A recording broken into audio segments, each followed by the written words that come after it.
Today is March 31st, and today's quote is entitled, "Go to Gurupuja." This is a quote from Srila Prabhupada. If you go to Gurupuja every day, any difficulties you have among yourselves will be dissipated. Srila Prabhupada.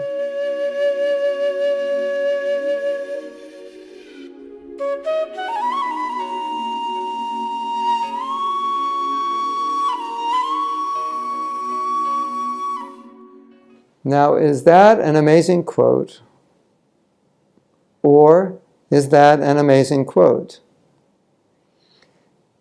Gurupuja means, as you know, to worship the Guru. So Prabhupada is saying, if we come together and we worship him, we get the power of the Guru. And with that power of the Guru, we will be able to unify around Srila Prabhupada's desire and mission and work together. By coming together and worshiping Prabhupada, that brings us together in unity around our Master. And it gives us the power to be able to work together.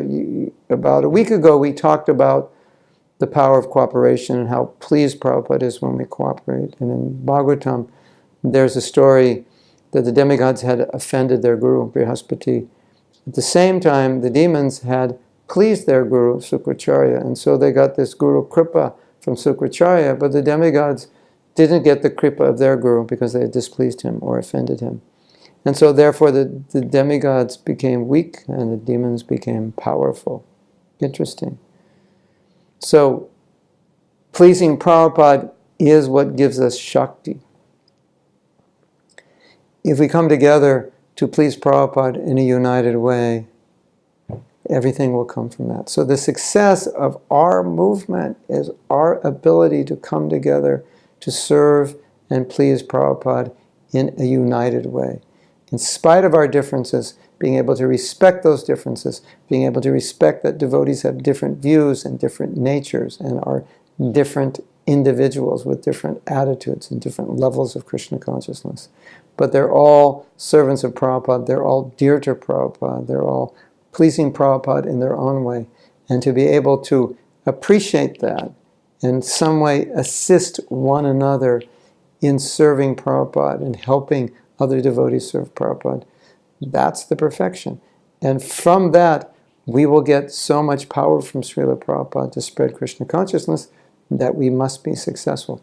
The success is not coming from our effort. The success is coming from pleasing Prabhupada and the previous acharyas, and they will make things successful. So the more we cooperate, the more Prabhupada's pleased, the more he'll empower us. That's a spiritual principle. You might look at it materially, but ultimately it's a spiritual principle. Our ability to come together and respect one another, serve one another, appreciate one another, which gives so much pleasure to Prabhupada, as we said previously. That pleasure that Prabhupada gets, that satisfaction he gets, empowers us. And as we're empowered, we will see Krishna consciousness expanding more and more. It expands by spiritual principles, not by material principles. So although we may enact material strategy, ultimately the basis of that is how well we can work together to please Prabhupada, how well we can appreciate other devotees, how we can avoid condemning, criticizing, and so forth, which often is difficult. And as united in our service to Srila Prabhupada, we can go forward with his blessings behind us, and therefore, how can we fail if we have his blessings? You know, Prabhupada used to say, my success is simply that I have the blessings of my Guru. And sometimes he would say that there are other godbrothers of his who didn't get the blessings because they didn't execute the order. And even though they tried to spread Krishna consciousness, they were not as successful as Prabhupada, because Prabhupada had the blessings. And he said, the proof that I have the blessings is my success. So that just underscores the point. If we please Prabhupada, there will be success. No doubt. And so we really have to embody that concept, that it's not just I have a strategy to preach, but it's also that Prabhupada should be pleased by what I'm doing, and if he's pleased, I will be successful. Hare Krishna. Srila Prabhupada ki jai.